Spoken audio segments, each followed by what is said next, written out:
নমস্কাৰ, মোৰ নাম ৰিংকু তালুকদাৰ।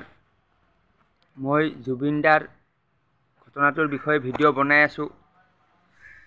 জুবিনদাৰ ঘটনাটোত বহুত তথ্য লুকুৱাইছে, সেইটো প্ৰমাণ হৈ গ'ল। যোৱাকালি মই দেখিলোঁ CM কৈছে যে পষ্টমৰ্টমৰ ৰিপৰ্টটো ৰাজহুৱা কৰা নহয়। ৰাজহুৱা কৰা কিয় নহয়? তাৰমানে তাত কিবা ওলাইছে, নহ'লে ৰাজহুৱা কৰাত কি দিগদাৰি আছে? সেইটো এটা। নেক্সট হ'ল কি, যিটো আপোনাৰ ছিংগাপুৰৰ পষ্টমৰ্টম ৰিপৰ্ট, সেইটো CM পাইছে, সেইটো পাবই, নেপাব লগা কি আছে? যিহেতু ছিংগাপুৰৰ পৰা দিল্লীলৈ আনিছিলে, দিল্লীত আপোনাৰ CM ৰিচিভ কৰিব গৈছিলে, তো সেইটো ৰিপৰ্ট পাই গ'ল। নেক্সট হ'ল কি, তাত থকা যিসকল ব্যক্তি ভিডিঅ'বোৰ বনাইছিলে, সেই সম্পূৰ্ণ ভিডিঅ'টো এতিয়ালৈকে আপলোড হোৱা নাই, মানে ৰিলিজ হোৱা নাই। ধৰি লওক, তাত আপোনাৰ তন্ময় ফুকন বুলি এজন আছিলে, অচ্যুত তালুকদাৰ বুলি এজন আছিলে।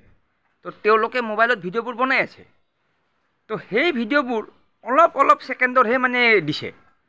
এনেকুৱাওতো হ'ব পাৰে, তাত কোনোবাই লাম্বা ভিডিঅ' বনাইছে, পূৰা 10 মিনিটৰ 15 মিনিটৰ।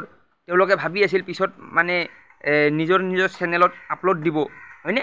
তো সেই ভিডিঅ'বোৰ মানে তেওঁলোকে নিজৰ মোবাইলৰ পৰা বেলেগলৈ পঠোৱা নাই।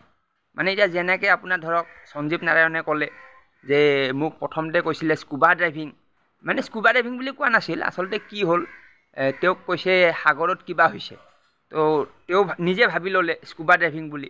তো সেইটো অসমৰ নিউজক জনালে, অসমেও নিউজ বজাই দিলে যে স্কুবা ড্ৰাইভিং হৈ গ'ল, কিবা স্কেৰা ড্ৰাইভিং হৈ গ'ল।